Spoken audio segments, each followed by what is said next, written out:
Hello all, welcome to ICM। This channel is all about learning maths. आज हम NCERT का नया chapter cover करेंगे, linear equations in two variable. Let's get start. Linear equations, तो पहले हम देखेंगे कि लीनियर इक्वेशन का क्या मतलब होता है। तो सपोज अगर मेरी कोई इक्वेशन है 2x + 3 = 0, तो हम इसे कैसे चेक करते हैं। सबसे पहले हम अपने वेरिएबल की डिग्री चेक करते हैं। तो जो भी वेरिएबल की हाईएस्ट डिग्री होती है पूरी इक्वेशन में, यहाँ पर x की डिग्री क्या है, 1 है, और ये तो मेरी कांस्टेंट टर्म है। तो जब भी मेरी वेरिएबल की डिग्री 1 होगी तो ऐसी इक्वेशंस मेरी लीनियर इक्वेशन होती हैं। And linear equation in two variables, तो टू वेरिएबल्स का क्या मीनिंग है कि सपोज अगर कोई मेरी इक्वेशन है, लेट्स से p + 4q = 7, तो अगर हम p की डिग्री चेक करें तो वो भी 1 है, और q की डिग्री चेक करें तो वो भी 1 है। तो इट मीन्स ये मेरी लीनियर इक्वेशन है, बट यहाँ पे p और q मेरे दो वेरिएबल्स हैं, तो ये हो गई, ये इक्वेशन हो गई मेरी linear equation in two variable. In equation का स्टैंडर्ड फॉर्म होता है ax + by + c = 0। अगर आपसे कोई क्वेश्चन पूछे कि what is the value of a, b and c in equation x - 4 = √3y, अगर इस इक्वेशन में मुझसे कोई पूछे कि मेरी ए, बी और सी की क्या वैल्यू है लीनियर इक्वेशन में, तो सबसे पहले मुझे क्या करना है, अपनी इस इक्वेशन को स्टैंडर्ड इक्वेशन से कंपेयर करना है, और उसके बाद उसकी वैल्यू इक्वेशन को स्टैंडर्ड फॉर्म के उसमें फॉर्मेट में लिख लेंगे। तो जो यहाँ पे क्या है, = 0 है ना, तो हमें इसे = 0 बनाना है। तो x ये इधर आएगा तो क्या हो जाएगा, -√3y - 4 = 0। अब हम अपनी इस स्टैंडर्ड, ये मेरी देखो स्टैंडर्ड फॉर्म जैसी इक्वेशन बन गई। अब हम इसे कंपेयर करेंगे और ए, बी और सी की वैल्यू बताएंगे। तो ए की वैल्यू क्या हो जाएगी, 1 हो जाएगी। देखो एक्स के साथ कुछ भी नहीं है, मीन्स यहाँ पे वैल्यू क्या होगी, 1 होगी। बी की वैल्यू क्या है, यहाँ पे +by होता है, तो +by, इट मीन्स हमें विथ साइन टर्म्स बतानी है। तो ये हो गई बी की वैल्यू -3। सी की वैल्यू क्या हो जाएगी, +c, तो यहाँ पे वैल्यू क्या है, -4। तो ये हो गई आपकी ए, बी और सी की वैल्यू किसी भी एक स्टैंडर्ड लीनियर इक्वेशन में हम कैसे बताते हैं, तो उसका मेथड। ठीक है, नेक्स्ट क्वेश्चन देखेंगे। Right an equation in two variables. अब अगर x - 5 है, यहाँ पर मेरी एक इक्वेशन है, तो इसको मैं दो वेरिएबल में कैसे लिखूंगी। तो x - 5 दिस इज गिवन। जो भी मेरा सेकेंड वेरिएबल है वो प्रेजेंट नहीं है, तो इट मीन्स वो क्या होगा, 0y होगा। ठीक है, 0 से हम मल्टीप्लाई कर देंगे उस वेरिएबल को, इट मीन्स कैसा होगा, 0 होगा। -5 = 0। सिमिलरली हम सेकेंड केस को देखेंगे, y = 2। इसे कैसे करेंगे, अब इसमें क्या नहीं प्रेजेंट है, मेरा x वेरिएबल प्रेजेंट नहीं है, तो हम उसको क्या करेंगे, 0x + y - 2 = 0।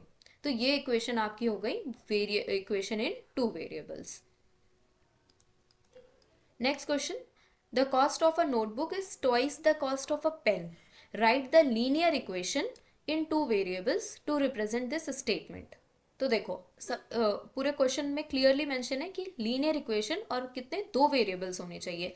तो कॉस्ट ऑफ अ नोटबुक क्या है, मुझे नहीं पता कि क्या कॉस्ट है, तो let the cost of notebook, cost of notebook be x, and similarly the cost of pen y। तो कह रहे हैं the cost of notebook is twice the cost of pen. तो नोटबुक की कॉस्ट क्या है, x = twice the cost of pen, it means 2 times the cost of, और cost of pen क्या है, y है।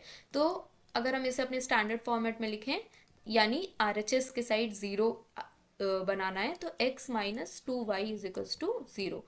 तो ये हो गई my linear equation in two variables. ठीक है, नेक्स्ट क्वेश्चन देखेंगे। Find 4 different solutions of the equation x + 2y = 6।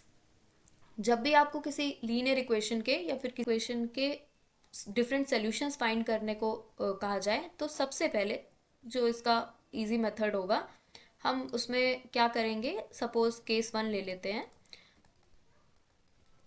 सबसे पहले आप x को 0 पुट कर दो। अगर आप x को 0 पुट कर दोगे तो देखते हैं क्या होगा। x की वैल्यू पे 0 आ गया, plus 2y is equals to 6। तो y की वैल्यू क्या हो गई, 6 डिवाइडेड बाई 2 दैट इज 3। तो मेरा पहला जो कोऑर्डिनेट होगा वो हो जाएगा, कोऑर्डिनेट हम कैसे लिखते हैं, एक्स कॉमा वाई से ना, तो वो हो जाएगा 0,3। और यही मेरा सोल्यूशन है। सोल्यूशन मीन्स कि ऐसी वैल्यूज अगर उस इन वैल्यूज को मैं अपनी मेन इक्वेशन पे रखूँ तो वो वैल्यू सेटिस्फाई करनी चाहिए सोल्यूशन को। कैसे, जैसे x plus 2 times of y है, ठीक है। तो अगर इसको मैं सॉल्व करूँ तो x क्या है, 0 है, प्लस 2 टाइम्स ऑफ y की वैल्यू क्या है, 3 है, तो ये 6 है, 6 के बराबर आ गया। तो LHS और RHS मेरे इक्वल है। इट मीन्स कि ये जो भी वैल्यू है, ये these values are the solutions of this equation. It means ये वैल्यू उस इक्वेशन को सेटिस्फाई कर रही है।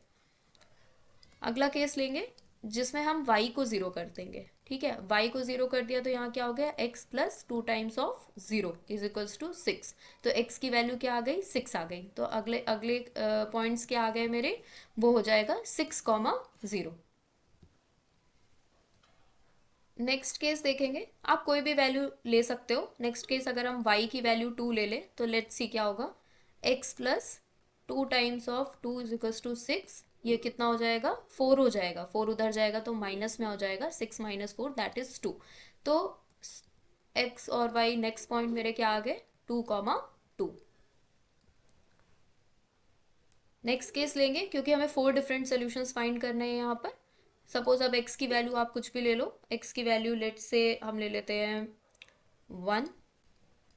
तो हो जाएगा 1 plus 2y is equals to 6। y की वैल्यू क्या आ गई, ये 6 minus 1 divided by 2 that is 5/2। मेरे नेक्स्ट पॉइंट्स क्या हो जाएंगे, 1,5/2। तो ऐसे हम कोई भी वैल्यूज ले सकते हैं। आप उसके बाद x की वैल्यू 2 भी ले सकते हो, 3 4 up to so on. Similarly आप y की वैल्यू भी 1 2 3 4 0 1 2 3 4 अप टू सो ऑन, कोई भी वैल्यूज आप ले सकते हो। तो मेरे डिफरेंट पॉइंट्स आएंगे। तो ऐसे सोल्यूशंस मेरे कहलाते हैं इनफाइनाइटली मैनी सोल्यूशंस, ठीक है। क्योंकि आप कोई भी, और सारे सोल्यूशंस करेक्ट होंगे, बस वो सारे सोल्यूशंस मेरी इस इक्वेशन को सेटिस्फाई करने चाहिए। आई होप ये फॉर्मेट आपको समझ में आएगा। आप कोई भी वैल्यूज पुट करके मल्टीपल वैल्यूज सॉल्व कर सकते हो।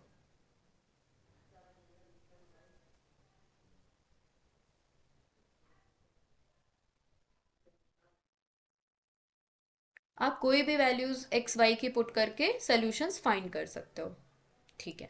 तो नेक्स्ट क्वेश्चन सॉल्व करते हैं। नेक्स्ट है, find 2 solutions for the following equations. अब इस इक्वेशन के मेरे को 2 सोल्यूशन बताने हैं, ठीक है। इक्वेशन है मेरी 3y plus 4 is equals to 0।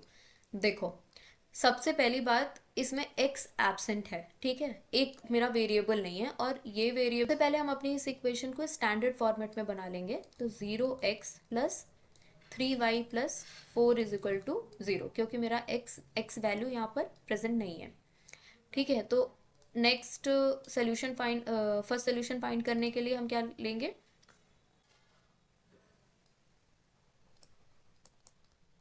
x की वैल्यू तो मेरी ऑलरेडी 0 है, तो y की वैल्यू हम डायरेक्ट यहाँ से निकाल सकते हैं। तो y की वैल्यू क्या हो जाएगी, -4/3। तो अगर मेरा x सपोज 0 था, क्योंकि x पे तो कोई इफेक्ट पड़ेगा नहीं, और y क्या हो जाएगा, -4/3। सिमिलरली हम दूसरा केस लेंगे तो यहाँ पे क्या है, 0x है, ठीक है, plus 3y plus 4 is equals to 0। ये इक्वेशन है मेरी। अगर x की वैल्यू लेट से मैं 2 ले लेती हूँ, ठीक है। इस केस में मैंने क्या ली थी, 0 ली थी x की वैल्यू। तो अगर 2 लेंगे तो क्या हो जाएगा, 2 इंटू 0 0 हो जाएगा, और बचेगा क्या, 3y plus 4 is equals to 0। तो यहाँ से क्या हो जाएगी, y की वैल्यू मेरी अगेन आ जाएगी -4/3। तो सोल्यूशन क्या हो जाएगा, 2, -4/3, ठीक है। तो x की ऐसे मैं कोई भी वैल्यू ले लूँ तो मेरे सोल्यूशंस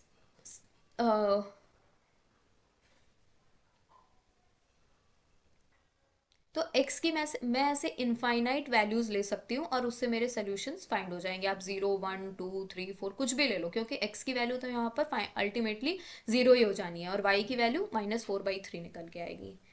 ठीक है, तो these two are the solutions of the equation. ठीक है, तो नेक्स्ट क्वेश्चन देखते हैं। Find the value of k if x is equals to 2 y is equals to 1 is a solution of the equation this।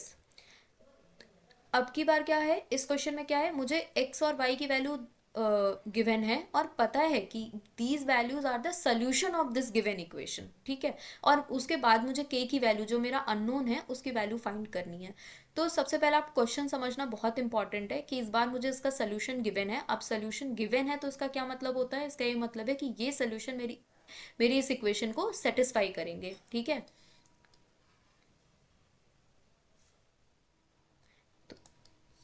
2x की value क्या given है, 2 plus 3 times y की value क्या है, 1 है, और यहाँ पे k है। तो आप इसकी क्या हो जाएगा, 2 4 हो जाएगा, 3 तो सिमिलर k की वैल्यू क्या आ जाएगी, 7। तो आप ऐसे इसकी वैल्यू फाइंड कर सकते हो।